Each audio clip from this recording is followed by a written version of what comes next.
Hello, welcome to Tathastu Defense. Today we are going to solve some questions of military aptitude of defense, especially FCAT. So, as you know, the series is going on the Tathastu YouTube defense channel, Tathastu Defense channel, regarding the FCAT examination, which is going to happen in August, third week. So we are going to solve some PYQs of FCAT examination which has been asked in FCAT examination. So we are going to solve those questions, and let me tell you some things first. Many students we will keep this session bilingual because every student is not from English medium. So even though they give the examination, so they can also understand what we are going to discuss and what we are going to solve here in terms of military aptitude or reasoning questions which has been asked in FCAT examination. So what I was telling you, first we are going to discuss some points. Students consider FCAT examination is tough, but in terms of military aptitude, I would say it's not tough, it's quite easy. You need some basic aptitude, or that's why the name is military aptitude. You need some aptitude to solve these questions, and we will see how simple these questions are which has been asked in FCAT examination. And as you know, the examination is having the weightage of 300 marks, and if we see the previous year cutoffs, the authority conducts the exam twice in a year, once in February and second in August. So it's a very good opportunity for you to be a flying officer in Indian Air Force. Flying officer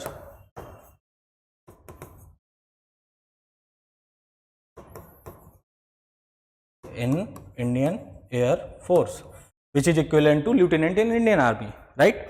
So we are going to see if we consider the previous year cutoff, so the cutoff ranges between 160 to 185. So you can see out of 300, 160 to 185 is not a very big deal to cross this the cutoff to clear the examination, and one question carries 3 marks.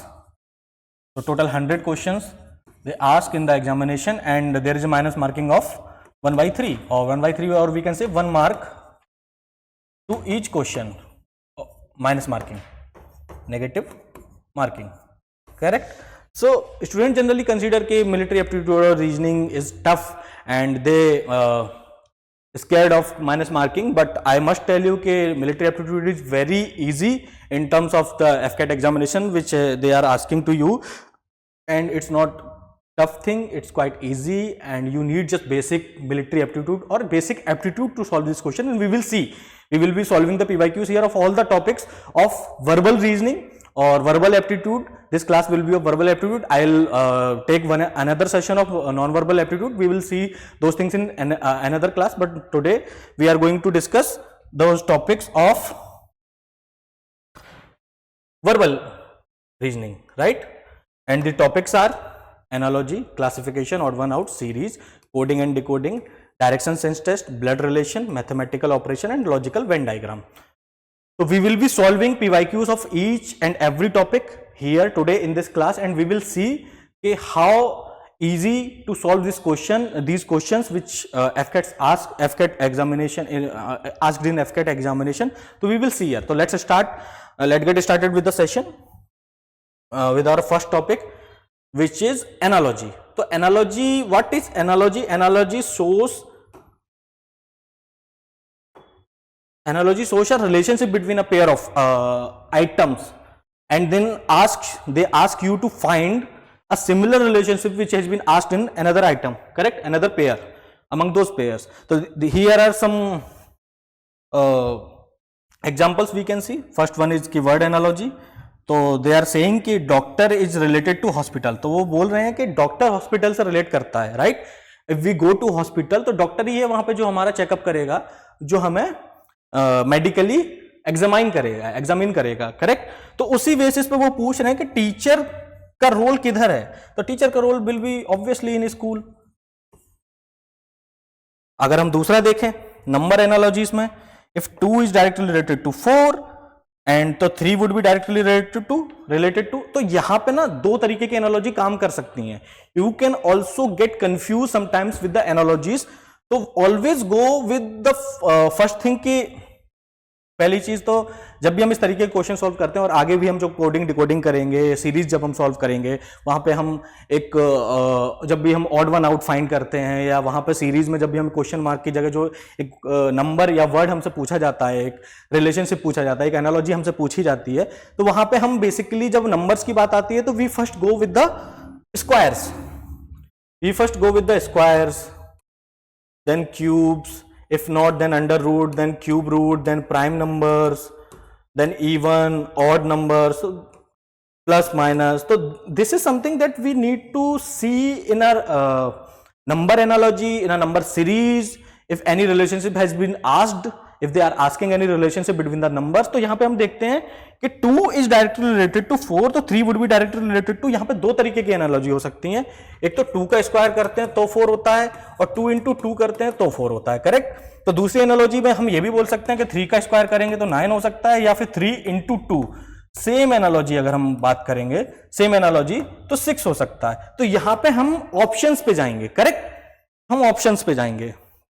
तो यहां पे 2 into 2 की अगर direct relation 4 से है तो 2 into 2 equals to 4, then 3 into 2 equals to will be 6. तो यहां पे ऑप्शंस नहीं दिए गए, इसलिए आपको ये लग रहा होगा कि 9 भी आ सकता था, बट हाँ ऑप्शंस में 6 था, 9 नहीं था, इसलिए we will go with this analogy. अगर 6 नहीं होता, 9 होता, तो we would have been gone with the and that different analogy of square. Correct. अगला देख लेते हैं फंक्शन एनालॉजीज. अगर हो कि नाइफ का फंक्शन क्या है, कट करना. नाइफ काटने का काम करता है. चाकू है, उसका काम काटना है. सिंपल सी बात है. सब्जियां काट रहे हो, फल काट रहे हो, कुछ भी काटना हो, if you need to, if you have any use of knife, that would be for cutting. Correct. तो उसी वे में पेन का फंक्शन क्या होगा. पेन का फंक्शन क्या है, जैसे मैं ये पेन यूज कर रहा हूं, डिजिटल पेन, तो इसका फंक्शन है राइट करना. कोई भी मैं चीज आपको समझा रहा हूं तो मैं राइट करके समझा रहा हूं. करेक्ट. तो पेन का फंक्शन होगा राइट करना. करेक्ट.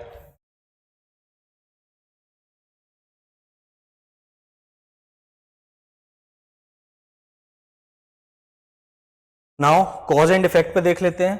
अगर फायर का इफेक्ट होता है बर्न करना, या फिर अगर कहीं आग लगी है तो उसका इफेक्ट है फायर, उसका कॉज है फायर, सॉरी नॉट इफेक्ट, और फायर का इफेक्ट है बर्न. करेक्ट. उसी वे में रेन का इफेक्ट क्या होगा. अगर आप गीले हो जाएं, बाहर बारिश हो रही है, तो उसका इफेक्ट है because of rain you got wait.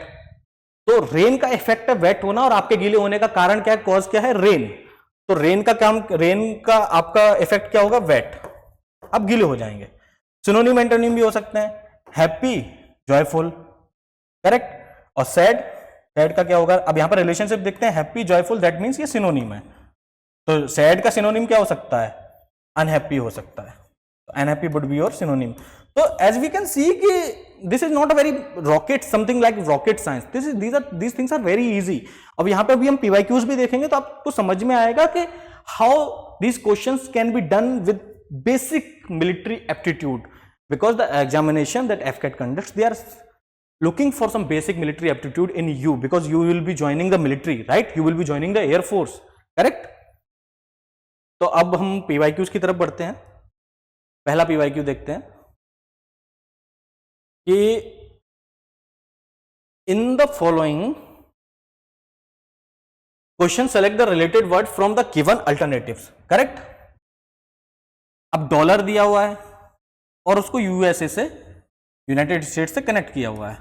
सही बात है. डॉलर से हमको समझ में आ रहा है कि यूएसए की करेंसी क्या है, डॉलर. जैसे इंडिया की करेंसी है रुपया. करेक्ट. उसी वे में टका भी एक करेंसी है, बट किसकी करेंसी होगी. जिम्बाब्वे की करेंसी है नहीं, साउथ अफ्रीका की करेंसी है नहीं, केन्या की करेंसी है नहीं, बांग्लादेश की करेंसी है. As we know Bangladesh is our neighbouring country and its currency is taka. अब यहां पे आपको एक चीज समझनी होगी कि it's not always the aptitude only. Sometimes you need to have some basic knowledge of GS, some basic knowledge of basic general knowledge. Correct. अगर आपको ये नहीं पता होता टका किसकी करेंसी है, तो आप बांग्लादेश को कभी करेक्ट कर ही नहीं पाते कि Bangladesh would be your right answer. Correct. तो आपको सम बेसिक जनरल नॉलेज भी होनी चाहिए, बिकॉज जनरल नॉलेज के भी क्वेश्चंस आते हैं, और मिलिट्री एप्टीट्यूड का वेटेज अराउंड 30 क्वेश्चन का होता है. अब सोच के देखो 30 into 3 अगर मैं करूं तो 90 होता है। और मिलिट्री एप्टीट्यूड के जो क्वेश्चंस होते हैं वो इतने इजी होते हैं, मतलब हो सकता है किसी को थोड़े डिफिकल्ट भी लगे, but basic military aptitude obviously you will be doing the practice, तो वो आपके लिए थोड़ा इजी हो जाएगा। Practice makes a man perfect, right? Perfect भी नहीं जाओगे, नियर परफेक्ट तो पहुंचोगे ना। नियर परफेक्ट क्या, ठीक है, मान लिया 30 क्वेश्चन है, आपने 28 ही सही कर पाए, करेक्ट? 28 ही आपके करेक्ट हुए, तो आपका जो टोटल बनेगा दैट वुड बी 84, क्योंकि 3 नंबर तो यहां पर सीधे चले गए, 3 × 2 = 6। और क्योंकि 2 क्वेश्चन आपने गलत किए हैं तो एक नंबर दोनों का मार्क होगा, 1/3 के हिसाब से जाएंगे, तो 3 का 1/3 कितना होगा, 6 का 1/3 कितना होगा, 2। तो 84 - 2 will be 82। The answer or the marks you will be getting around 82. So that means with the help of these questions you can get more than 82 marks or 83 marks or above 80, right? और basic military aptitude है तो you can also get around 90 marks. अगर आप वो 1-2 question भी जो गलत करने वाले हो, अगर आप लगातार प्रैक्टिस करते रहेंगे, you will be doing the practice continuously, then you will be able to achieve that mark of 90 number, that 90 marks, and it's not a very big task, correct? And it will be very helpful in your examination, you clearing the cutoff, correct? तो अगला question देखते हैं। In the following question select the related number from given alternatives. 83 उन्होंने दिया है और उसका relation 9 से दिया है। देन वहीं वो पूछ रहे हैं कि 146 का रिलेशन किससे होगा, करेक्ट? नाउ जाते हैं, क्या लगता है, स्क्वायर पे जाते हैं हम, पहले स्क्वायर पे गए थे, तो 9 का स्क्वायर कितना होगा, 81, और 83 में से 81 माइनस करेंगे तो 2 बचेगा, दैट मीन 81 + 2 = 83। अब यहां पे जाते हैं, 146 किसके करीब आ रहा है, थोड़े से स्क्वायर्स भी पता होने चाहिए, तो ये 12 के करीब आएगा, तो 12 × 12 = 144, और 144 + 2 करेंगे तो 146। हमारी एनालॉजी सही बैठ गई, +2 का आ रहा है, स्क्वायर का आ रहा है, then 12 will be your correct answer, right? Now let's move forward.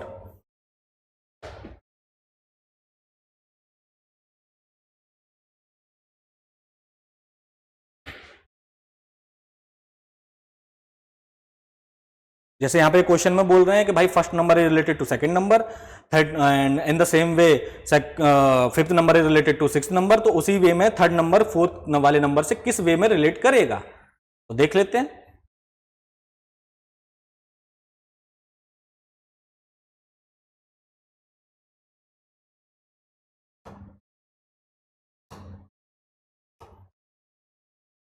Right, देख लेते हैं।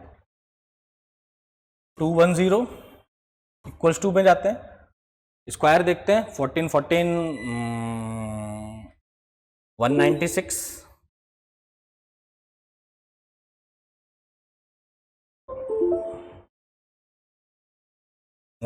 होता है 14 का स्क्वायर, 16 का स्क्वायर होता है आपका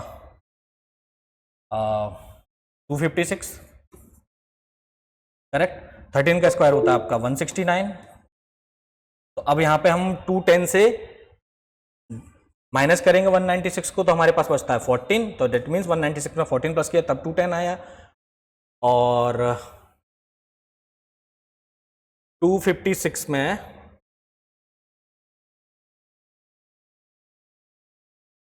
272 से माइनस करेंगे तो 116 आया, और 169 में अगर हम 14 ऐड करेंगे तो हमारा बनता है 183। तो हमें इस वाली एनालॉजी से हमारा आंसर नहीं मिल रहा। हमने एक एनालॉजी बिठाने की कोशिश की, इस वाली एनालॉजी से हमें आंसर नहीं मिला, तो हम एक डिफरेंट अप्रोच अपनाते हैं। हम देखते हैं 210, 14 के स्क्वायर पे तो जा रही है बात, करेक्ट, कि करीब पहुंच रहे हैं, हर एक स्क्वायर हमारा करीब तो पहुंच रहा है। उसके बाद हम देखते हैं कि हमारा नंबर कितना बच रहा है, तो यहाँ पे हमें 14 ऐड करना पड़ रहा था, यहाँ पे हमें 16 ऐड करना पड़ रहा था, और यहाँ पे 169 में 182 से माइनस करेंगे तो 13 बच रहा है, करेक्ट? तो अब एक रिलेशन हम देख रहे हैं कि यहाँ पे 14 रिमाइंडर आ रहा है, यहाँ पे 13 रिमाइंडर आ रहा है और यहाँ पे 16 रिमाइंडर आ रहा है, करेक्ट। स्क्वायर करने के बाद then the analogy we just seen, तो 182 वो एक नंबर है जहां पे 13 ऐड करने के बाद 13 माइनस करने के बाद 13 ऐड करने के बाद अगर 13 का स्क्वायर करते हैं उसमें 13 ऐड करते हैं तो 182 आ रहा है। इन द सेम वे अगर हम 14 का स्क्वायर करते हैं और उसमें हम 14 ऐड करते हैं तो 210 आ रहा है। इन द सेम वे अगर हम 16 का स्क्वायर करते हैं 256 हो रहा है और जिसमें हम 16 ऐड करते हैं तो 272 आ रहा है। तो हमारी एनालॉजी ये सही बैठ रही है। So our answer, the correct answer will be 182। इसको एक और तरीके से किया जा सकता है। देखो एनालॉजी डिफरेंट भी लग सकती है, राइट। हमने शुरू में भी देखा था कि अगर 2 इंटू 2 4 होता है तो 3 इंटू 2 6 भी हो सकता है और 3 का 2 स्क्वायर 4 होता है तो 3 का स्क्वायर 9 भी हो सकता है। तो ऑप्शंस पे भी जा सकते हैं। तो यहां पे हमारा सही बैठेगा। दूसरी एनालॉजी क्या हो सकती है कि 14 के स्क्वायर पे तो जा रहा है, 14 इंटू 14 प्लस 1, करेक्ट। तो 15 हो जाएगा इधर और इधर 14 हो जाएगा, 150 एंड 15 इंटू 4 60, तो 210 आ रहा है। We can see. ऐसे ही हम 14 का इंटू 13 में करेंगे, राइट। और वही चीज हो रही है, 14 का स्क्वायर हो रहा है 196 और 14 इंटू 1 प्लस 14, वही चीज हो रही है, सेम। तो things the way can be different, the analogy is the same, correct. We have seen this. Next question पे जाते हैं। Choose the option which is related to the third word in the same way as the second word is related to the first word. तो teak, pine. teak एक तरीके की tree है, pine is also one type of tree. अब देखो again यहां पे आपको थोड़ी सी बेसिक जनरल नॉलेज होनी चाहिए। आपको ये पता होना चाहिए टीक एक पेड़ है, पाइन एक पेड़ है, राइट, ना कि वुड। टीक वुड हम बोलते हैं बट वो टीक पेड़ की लकड़ी है, राइट। पाइन वुड हम बोलते हैं तो वो पाइन पेड़ की लकड़ी है, पाइन ट्री की लकड़ी है। उसी वे में लिली, लिली एक फ्लावर है, हमको पता है लिली एक फ्लावर है, करेक्ट।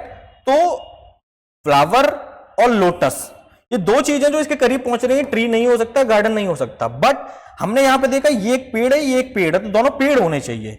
तो लिली एक फ्लावर है, तो यहां पे फ्लावर लिख देंगे तो सही होगा? नहीं, क्योंकि लिली एक फ्लावर का नाम है। तो उसी वे में लोटस भी एक फ्लावर का नाम है, तो lotus will be your correct answer. तो sometimes you can also get confuse in this types of basic minor differences. तो वहां पे हमें थोड़ा सा वही एप्टीट्यूड जो चाहिए एफकेट को, वो एप्टीट्यूड यहां पे आपका काम आना चाहिए। एंड आप इसको कैसे गेन करेंगे? With the help of practice, right. As much as you practice, as much as you will be getting closer to the examination, clearing the examination, correct। और ये कोई क्वेश्चन बनाए हुए नहीं है, PYQs हैं, you can also check, ये questions पूछे हुए क्वेश्चंस हैं।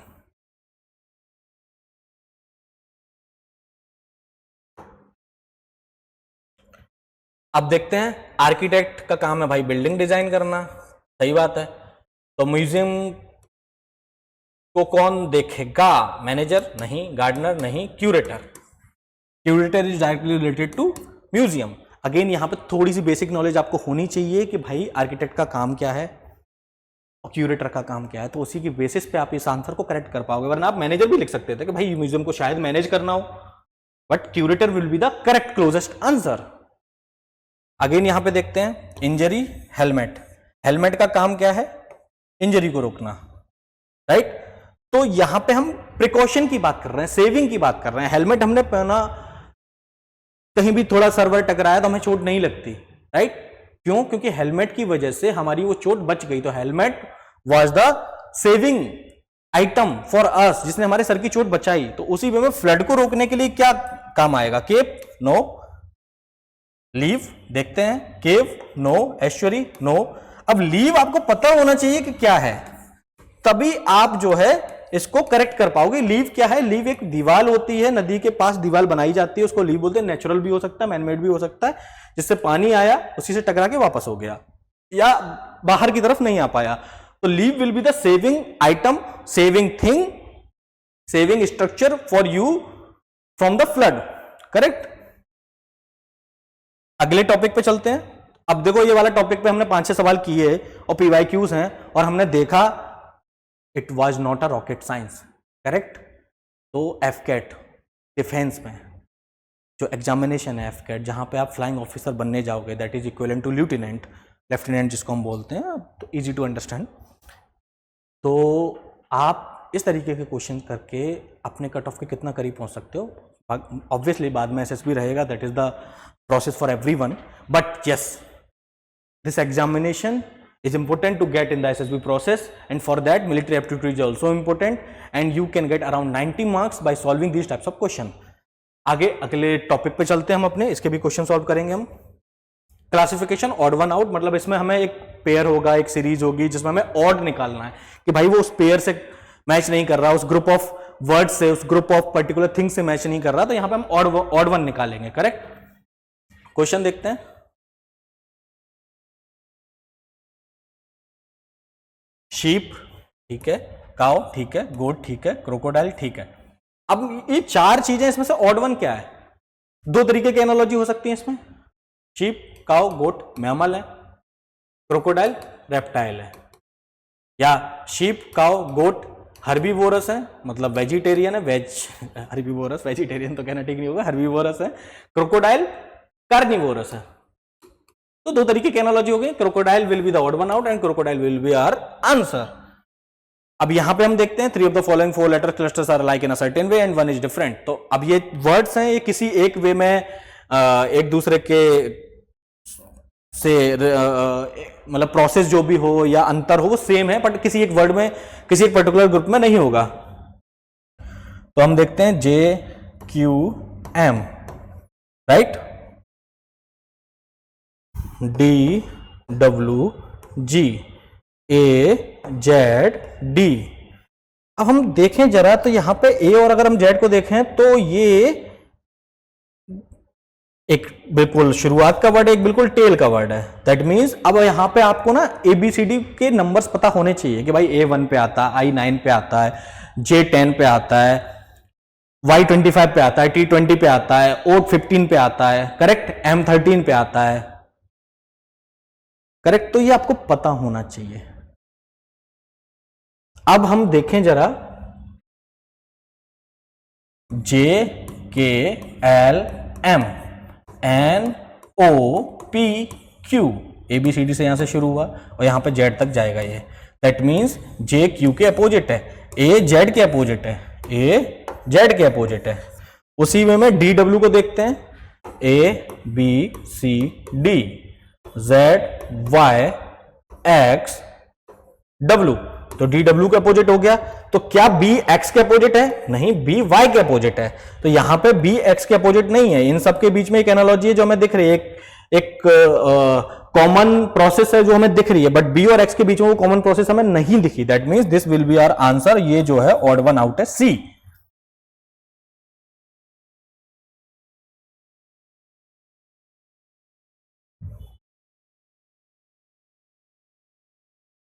थ्री और फोर को देखते हैं,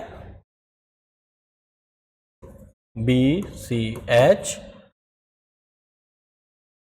ई F K, B C D E plus 2, C D E F plus 2, H I J C D E F, B C D E plus 3 हो रहा है, sorry, plus 3 H I J K plus 3। तो उसी में A B C D plus 3, L M N O plus 3, G H I J plus 3। ठीक है, analogy समझ में आ गई। E F G H plus 3, B C D E plus 3, M N O P plus 3। Now D E F G plus 3, H I J plus 2, L M N O plus 3। तो यहां पर plus 2 हो गया, तो that means ये proper follow नहीं कर रहा है एच वाला पोर्शन। तो D will be our correct answer, that is odd one out from all other 3 4 between the four options. Rearrange the jumble letters and find the odd one out. भाई अब देखो यहां पे क्या करना है, लेटर्स को जंबल किया हुआ है, पहले तो उनको उनके शेप में लाएंगे प्रॉपर कि what the letter is, then we will see the relationship between them, then we will be finding the odd one out. Now RPISM, तो ये मुझे प्रिज्म लग रहा है, CUBE, SQUARE, स्क्वायर, करेक्ट, कोन। नाउ ये सारे इमेजेस भी हो सकते हैं, और लेटर्स को हम देख रहे हैं तो ये इमेज भी हो सकती है, 3D कोई भी 3D आइटम भी हो सकता है। आप तो देखते हैं प्रिज्म 3D है, फिजिक्स में भी पढ़ा होगा हमने, प्रिज्म के थ्रू लाइट डालते हैं तो स्कैटरिंग ऑफ लाइट होता है, विबग्योर निकलता है, करेक्ट। क्यूब 3D है, रूबिक्स क्यूब देखा होगा, सॉल्व करते हैं। कोन 3D है, हैप्पी बर्थडे पे टोपी लगाते हैं बर्थडे वाले दिन, तो कोन है, 3D है। स्क्वायर, स्क्वायर एक सिंपल शेप है, 2D, तो square will be the odd one out and this will be your answer. नीचे वाला क्वेश्चन भी देख लेते हैं साथ में, rearrange the, again jumble letters हैं, okay, MARCH, March, November, August and January. अब ये मंथ के नाम है, तो क्या हो सकता है, मार्च से नवंबर, जनवरी, फरवरी, मार्च, थर्ड मंथ है, बैक से जाते हैं तो नवंबर, दिसंबर, तो 2 और 3, उधर 11 आ रहा है, इधर 3 आ रहा है, तो मतलब अपोजिट भी नहीं है। अगस्त, जनवरी अपोजिट नहीं है, बट हम अगर हम डेज पे जाए तो मार्च 31 डेज का होता है, नवंबर 30 डेज का होता है, अगस्त 31 डेज का होता है, जनवरी 31 डेज का होता है, तो मतलब November is the only month जो 30 डेज का होता है, and that will be your odd one out, तो B will be your correct answer.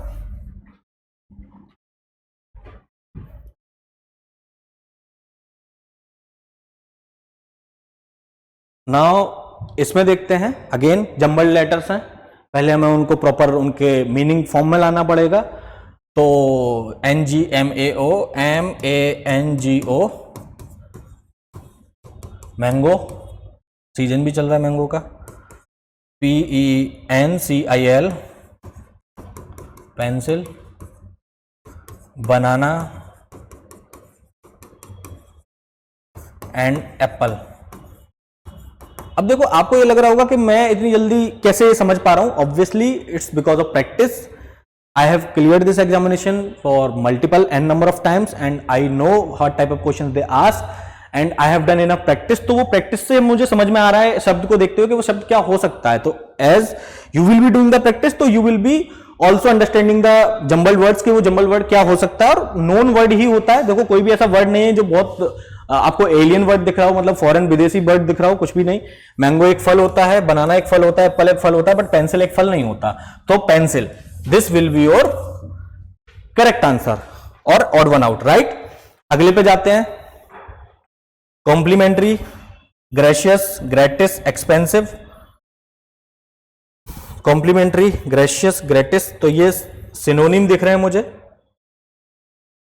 But expensive synonym नहीं है, तो D will be your odd one out.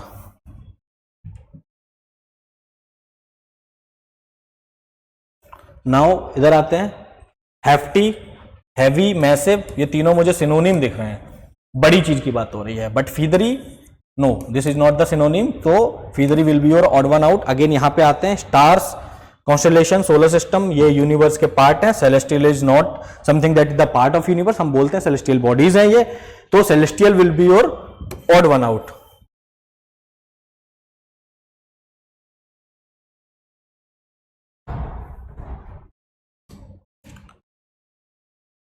Now 3 of the following words, again Hirakud dam है, Sutlej river है, Almatti dam है, Mettu dam है।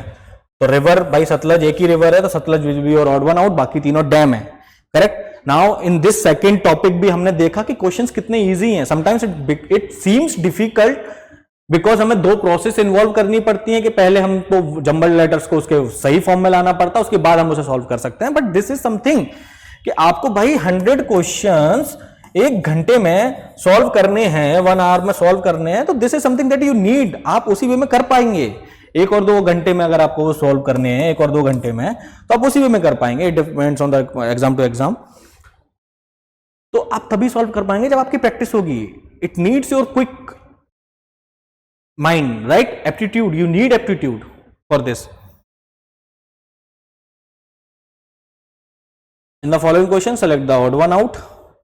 Again, lizard, snake, whale, crocodile. Reptile, reptile, reptile, mammal. So whale will be the odd one out. ना आप series पे आते हैं, again एक सीरीज दी हुई है, उसमें क्वेश्चन मार्क होगा, उसमें हमें फाइंड करना है कि भाई what will be the correct answer. तो स्क्वायर पे जाते हैं, 12 12 144, but 171 is not the square of anything, 200 is not the square of anything, तो स्क्वायर हमारा गया आउट ऑफ। तो अंडर रूट भी नहीं हो सकता क्योंकि स्क्वायर नहीं है, क्यूब भी नहीं हो सकता। तो नाउ अब प्लस माइनस पे जाते हैं, 144 और 171। Now the answer will B 50 26 27।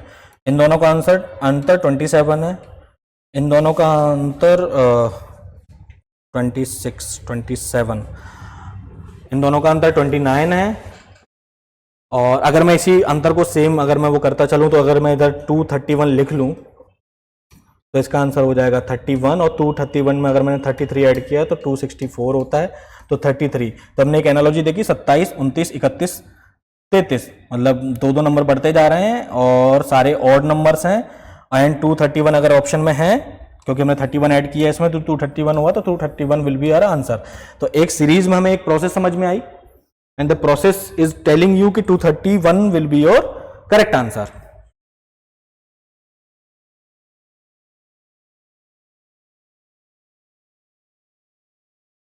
Now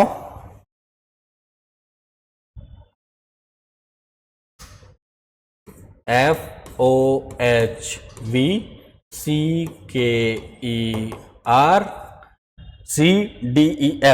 -3 JKLMNO -4 EFGH CDEF okay -3 -4 EFGH -3 RSTUV -4। तो -3 -4 -3 -4 ओके। इन दोनों का देख लेते हैं, TUVW -3 YZ ABC -4, then VWXY -3 FGHIJ -4। नीचे से देखेंगे तो प्लस में जाएगा, ऊपर से देखेंगे तो माइनस में जाएगा।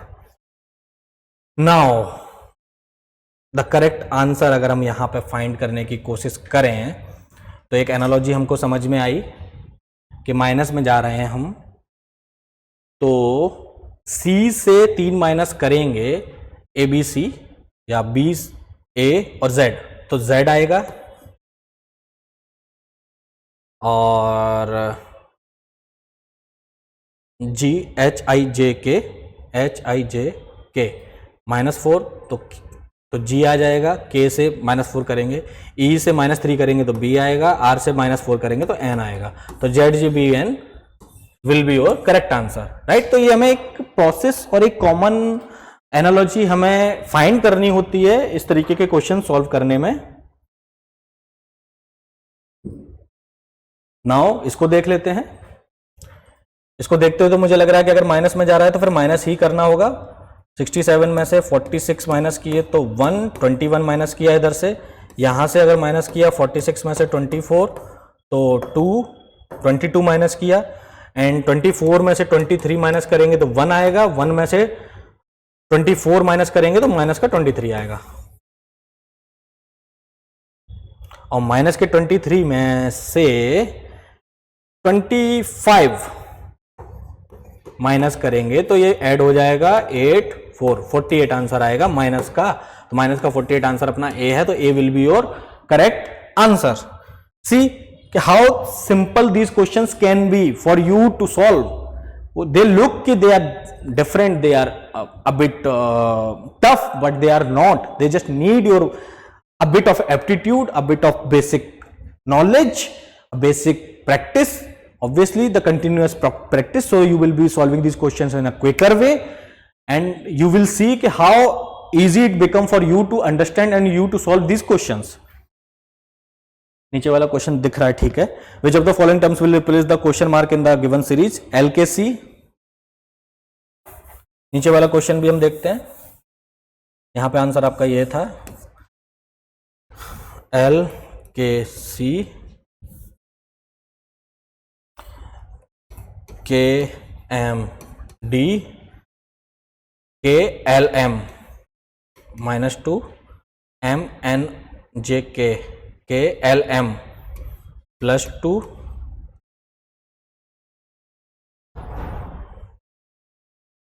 डी सी एल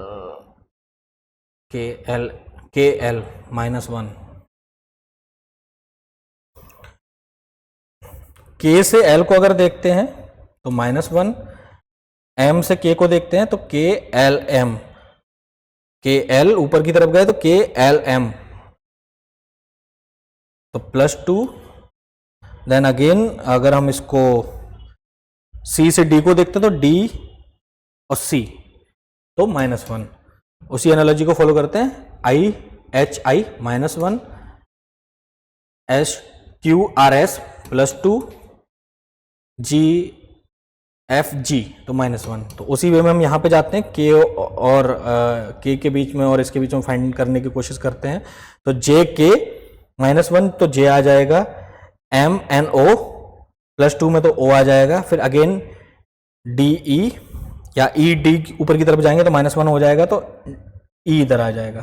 तो J O E will be your answer, J O E will be your answer.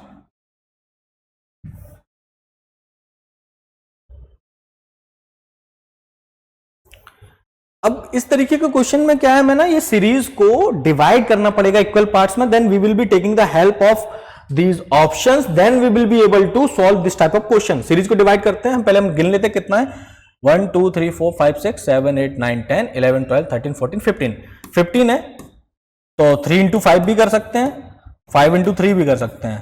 तो always go for lesser word कि कम डिवीजन हो, ऑलवेज गो फॉर कम डिवीजन, राइट। अगर कम से काम नहीं चलता तो फिर 5 पे भी चले जाएंगे, तो पहले कम वाले डिवीजन पे आते हैं। 1 2 3 4 5 यहां से डिवाइड कर लेते हैं, 1 2 3 4 5 और यहां से डिवाइड कर लेते हैं, तो हमें 3 हिस्से मिल गए, राइट। तो अब रख के देख लेते हैं, सी वी ए वाले को, सी वी बी एन सी, ये एक बना सी वी बी एन सी। फिर दूसरे पे जाते हैं, बी वी हो ही नहीं रहा करेक्ट तो इसको छोड़ देते हैं। एक काम करते हैं, बी को छोड़ के हम सी पे जाने की कोशिश करते हैं, तो again C V B N H ये दोनों हमारे यूज हो गए। फिर again C V B N H यहां पे है ही, ठीक है। फिर अगेन जाते हैं, C V B N H मिल गई हमको हमारी series, and C will be your correct answer. Now coding decoding पे जाते हैं, ये हमारा अगला टॉपिक है, coding and decoding, that we will be solving the question of coding and decoding as well. Now coding decoding में थोड़ा सा सीरीज से थोड़ा सा सिमिलर लग रहा है क्योंकि वर्ड्स हैं, बट हाँ एक रिलेशनशिप हम फाइंड आउट करेंगे कि in a certain code language about को अगर ये लिखते हैं Y Z Q S R and parts को लिखते हैं N Y T R Q, then how will plant be written in the same language.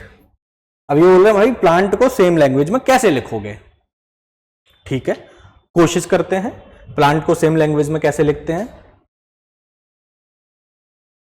अगर हम इसके बीच की रिलेशनशिप देखें, A Z Y minus two, B A Z minus two, O P Q B A Z Y, okay, A B Y Z ये भी हम देख सकते हैं, बट ये यहां पे काम नहीं कर रही पार्ट्स में और एन वाई में, तो इसी वे में जाते हैं, माइनस टू हुआ, ओ पी क्यू,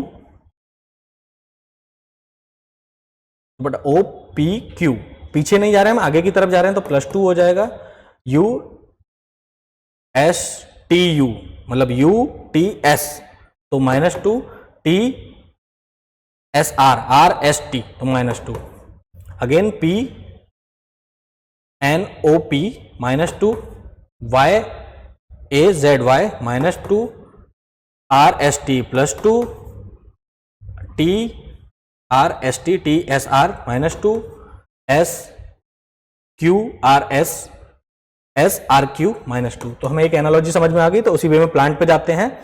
तो प्लांट पे जाएंगे तो पी से पहले नीचे जाएंगे, ओ P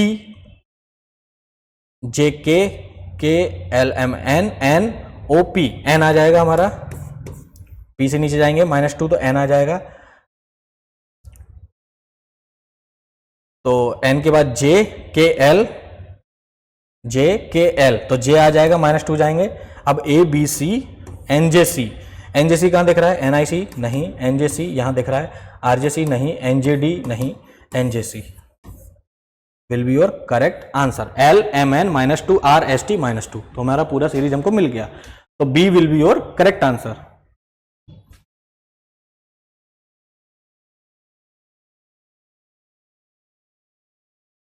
ओके, इस कोड को देख लेते हैं। Sample R S -1 Y Z A -2 J K L M -3 L M N O P -4 G H I J K L -5 Y Z A B C D E -6। तो हमें एक analogy समझ में आ गई। उसी वे में पीपल,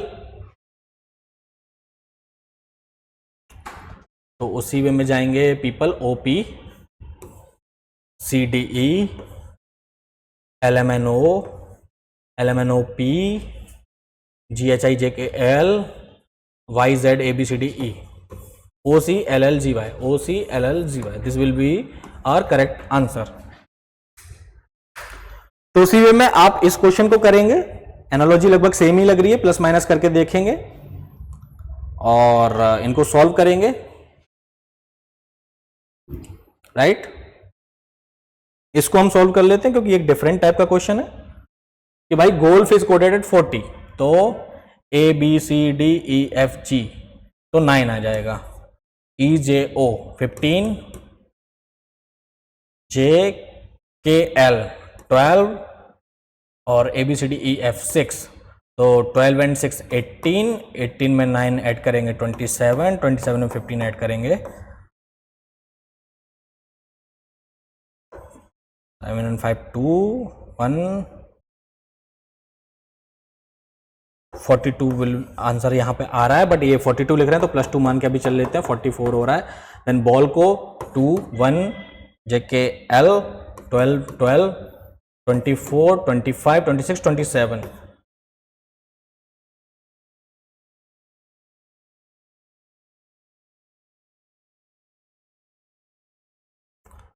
24 and 12 36 and 6 42 और 24 और 3 27 हो रहा है। देन इसमें हमने 4 ऐड किया तो 31 हुआ, तो यहाँ पे हमने 2 ऐड किया था, वहाँ हम 4 ऐड कर रहे हैं। तो अभी इसको देख लेते हैं, L 12 हो जाएगा, 1 हो जाएगा, Y आपका 25 हो जाएगा, then 26 27 28 29 OP 16 5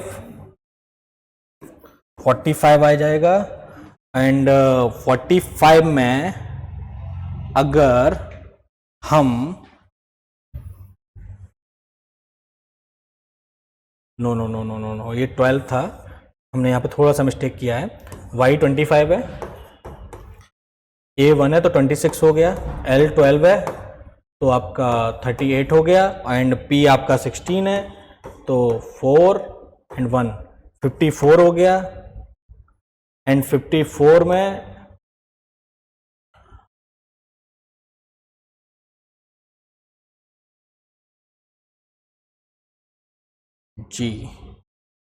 G 9 O 15 L 12 and F 6 18 और 24 42 44 एंड वहाँ पे हमने 2 ऐड किया तो 44 हो रहा है, वहाँ पे हमने 4 ऐड किया तो 31 हो रहा है।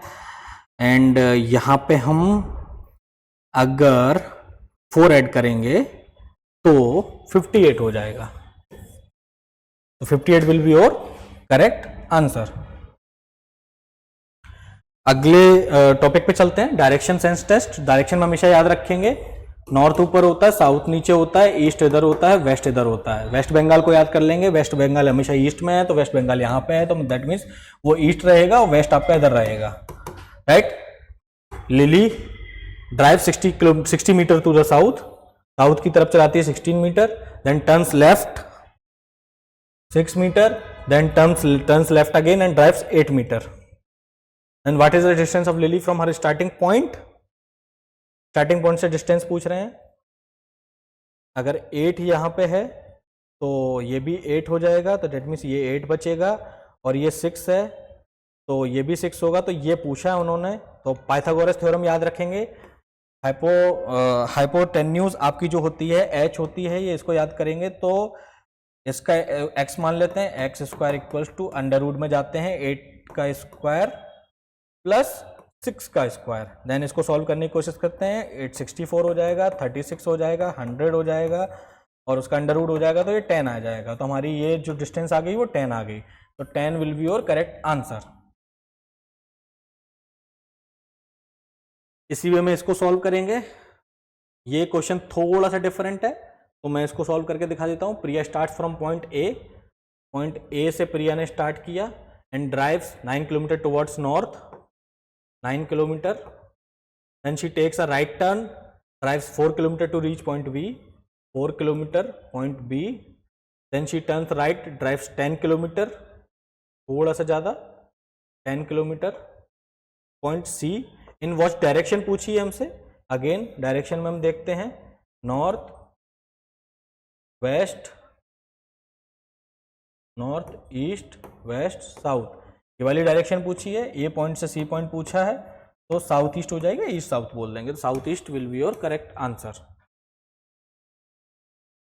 अगला topic blood relation, pointing towards Kapil.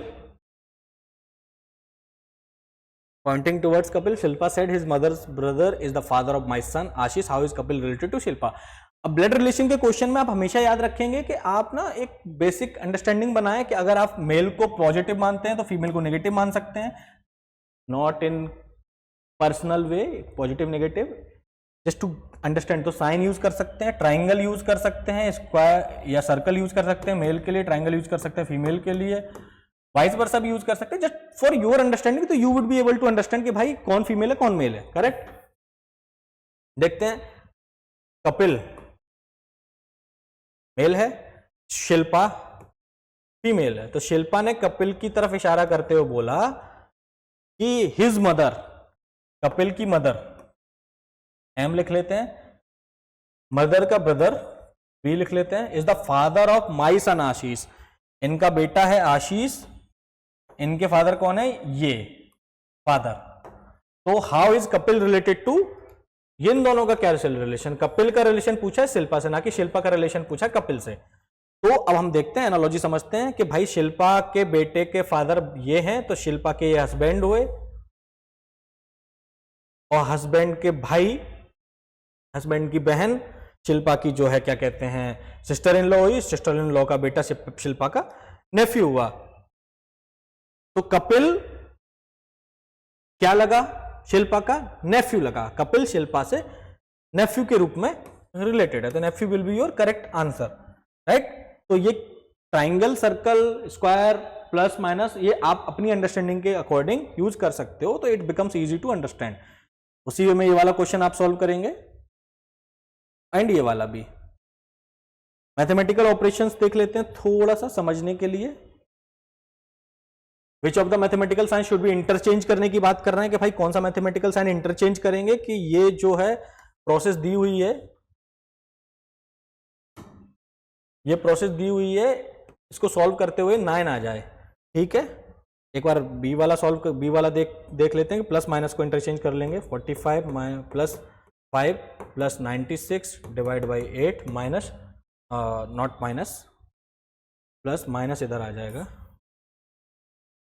इसको प्लस कर देते हैं, इसको माइनस कर देते हैं। देन हमेशा याद रखेंगे VBOD रूल, वी विनकुलम, ये इस तरीके का बार होता है कि अगर x-1 लिखा है, इसके ऊपर ये वाला ब्रैकेट लगाए, तो सबसे पहले ये सॉल्व होगा। ब्रैकेट 3 तरीके के होते हैं, ये स्मॉल, ये स्मॉल ब्रैकेट होता है, ये मीडियम ब्रैकेट होता है, ये बड़ा ब्रैकेट होता है। तो हमेशा स्मॉल पहले होगा, फिर मीडियम बाद में सॉल्व होगा, फिर बड़ा वाला बाद में सॉल्व होगा। फिर ऑफ का मतलब मल्टीप्लाई होता है, फिर ऑफ सॉल्व होगा, फिर डिवीजन सॉल्व होगा, फिर मल्टीप्लीकेशन सॉल्व होगा, फिर एडिशन सब्ट्रैक्शन। तो यहाँ पे हम देखते हैं कि बाकी चीजें तो नहीं है, डिवीजन पहले है तो 8 का डिवाइड पहले देंगे तो इधर 12 आ जाएगा, एंड 45 + 5 - 12 × 24। तो ये इक्वेशन सही नहीं बैठ रही, तो बी वाला देखते हैं फिर। 45 - 5 प्लस की जगह इंटू का साइन 96 डिवाइड बाई 8 इंटू की जगह प्लस का sign 9, then 45 - 5 into 12 plus 24 equals to 9। तो ये 60 हो जाएगा। 45 - 60 प्लस 24 इक्वल्स टू 9। ये आपका 15 बचा, माइनस का 15 24 में से आएगा 9 बचेगा, 9 इक्वल टू 9 हो जाएगा। तो this will be your correct answer B. इसी वे में अगला क्वेश्चन है, सॉल्व करेंगे। ये क्वेश्चन भी सेम उसी वे में, इसको भी सॉल्व करेंगे। ये क्वेश्चन थोड़ा डिफरेंट है, इसको सॉल्व करके हम देख लेते हैं। If a means plus, b means minus, c means into, d means divided by, then 81, ये क्वेश्चन दी है हमारी। तो 81 d की जगह क्या डालेंगे, डिवाइड, 9 आया, फिर 9 के बाद c है, c की जगह हम क्या डालेंगे, इंटू डालेंगे, फिर 5 आया, फिर d है तो d की जगह अगेन हम डिवाइड डालेंगे, 15 आया, देन 5 के बाद d, देन 15 के बाद फिर a है तो a मीन्स प्लस है तो प्लस आया, 8 आया, b माइनस है तो माइनस 11 आया। और इसके सॉल्व करते हुए क्या मिलेगा हमें, तो सबसे पहले हम डिवाइड सॉल्व करेंगे। तो 9 आ जाएगा इधर, into 5/15 plus 8 minus 11, right.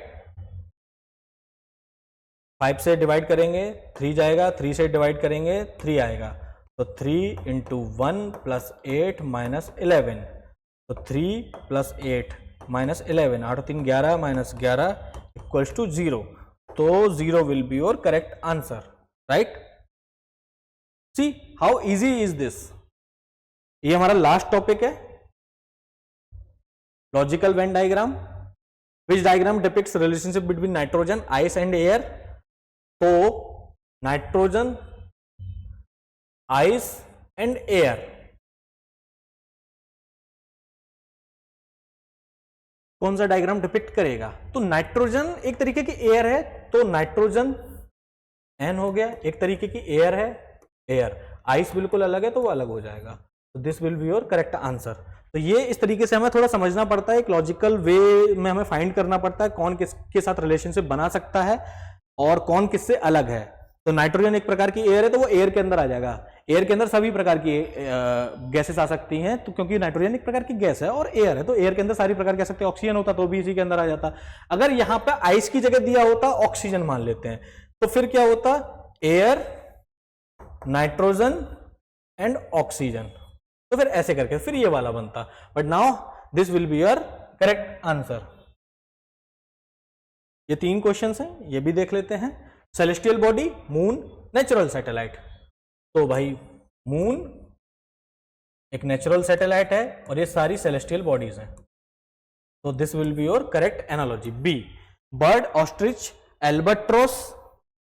Okay, ostrich एक प्रकार की बर्ड है, एल्बाट्रोस एक प्रकार की बर्ड है, एंड ये सारे बर्ड्स की कैटेगरी में आते हैं। देन बर्ड, तो this will be your correct answer. Mother, women, window. तो वुमेन एक बड़ा सर्कल हो जाएगा, वुमेन में मदर्स भी हो सकती हैं और कुछ मदर्स विडो भी हो सकती हैं, बिल्कुल सही बात है। तो this will be your correct analogy. Now this is the end of the session and we can see कि how easy it is for us to solve these types of question, and these were the parts of verbal reasoning. I will be taking another session, you will be getting that session on non-verbal reasoning, and you can understand from this lecture ki how easy it was to solve all these types of questions, and these were the topics which only FCAT asks, and I have solve questions on each and every topic. 2-4 question मैंने छोड़ दिए हैं जो आप अपने and पे solve करके देखिएगा, क्योंकि उसी तरीके के क्वेश्चन मैंने सॉल्व कराए हैं। So best of luck for your exam and practice well, practice hard. Thank you. Signing off from Tathastu Defense.